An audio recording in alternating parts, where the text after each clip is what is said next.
بسم اللہ الرحمن الرحیم۔ السلام علیکم۔ کچھ صحابہ رضی اللہ تعالیٰ عنہما نے رسول اللہ صلی اللہ علیہ وسلم کے زمانہ میں نبی کریم صلی اللہ علیہ وسلم سے پوچھا، یا رسول اللہ، کیا قیامت کے دن ہم اپنے رب کو دیکھ سکیں گے؟ آپ صلی اللہ علیہ وسلم نے فرمایا کہ ہاں، کیا سورج کو دوپہر کے وقت دیکھنے میں تمہیں کوئی دشواری ہوتی ہے جبکہ اس پر کوئی بھی بادل نہ ہو؟ صحابہ رضی اللہ تعالیٰ عنہما نے عرض کیا کہ نہیں۔ پھر آپ صلی اللہ علیہ وسلم نے فرمایا، اور کیا 14ویں رات کے چاند کو دیکھنے میں تمہیں کچھ دشواری پیش آتی ہے جبکہ اس پر بادل نہ ہو؟ صحابہ رضی اللہ تعالیٰ عنہما نے عرض کیا کہ نہیں۔ پھر آپ صلی اللہ علیہ وسلم نے فرمایا کہ بس اسی طرح تم بلا کسی دقت اور رکاوٹ کے اللہ تعالیٰ کو دیکھو گے۔ قیامت کے دن ایک منادی ندا کرے گی، ہر امت اپنے جھوٹے معبودوں کے ساتھ حاضر ہو جائے گی۔ اس وقت اللہ کے سوا جتنے بھی بتوں اور پتھروں کی پوجا کرتے ہوں گے سب کو جہنم میں جھونک دیا جائے گا۔ پھر جب وہی لوگ باقی رہ جائیں گے جو صرف اللہ کو پوجا کرتے تھے، خواہ نیک ہوں یا گنہگار، اور اہل کتاب کے کچھ لوگ، تو پہلے یہود کو بلایا جائے گا۔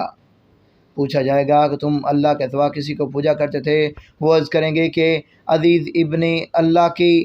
اللہ تعالیٰ ان سے فرمائے گا کہ لیکن تم جھوٹے تھے، اللہ نے نہ کسی کو اپنی بیوی بنایا نہ بیٹا، اب تم کیا چاہتے ہو؟ وہ کہیں گے ہمارے رب، ہم پیاسے ہیں، ہمیں پانی پلا دے۔ انہیں اشارہ کیا جائے گا، کیا ادھر نہیں جلتے؟ چنانچہ سب کو جہنم کی طرف لے جایا جائے گا۔ وہاں چمکتی ریت پانی کی طرح نظر آئے گی، بعض بھاگ بھاگ کر ٹکڑے رہیں گے، پھر سب کو آگ میں ڈال دیا جائے گا۔ پھر نصارہ کو بلایا جائے گا اور ان سے پوچھا جائے گا کہ تم کس کی عبادت کرتے ہو؟ وہ کہیں گے کہ ہم مسیح ابن اللہ کی عبادت کرتے ہیں۔ ان سے بھی کہا جائے گا کہ تم جھوٹے تھے، اللہ نے کسی کو بیوی اور کسی کو بیٹا نہیں بنایا۔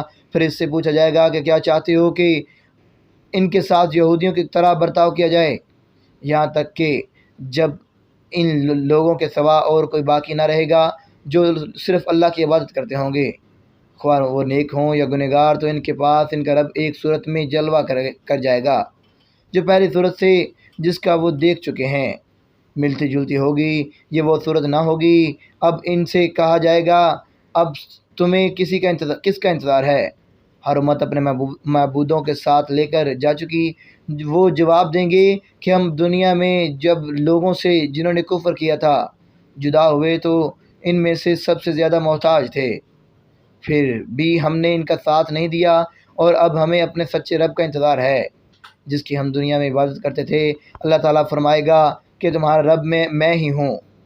اس پر تمہارے مسلمان بول اٹھیں گے، ہم اپنے رب کے ساتھ کسی کو شریک نہیں ٹھہراتے۔ 2 یا 3 مرتبہ یوں کہیں گے، ہم اللہ کے سوا کسی کو شریک نہیں کرتے۔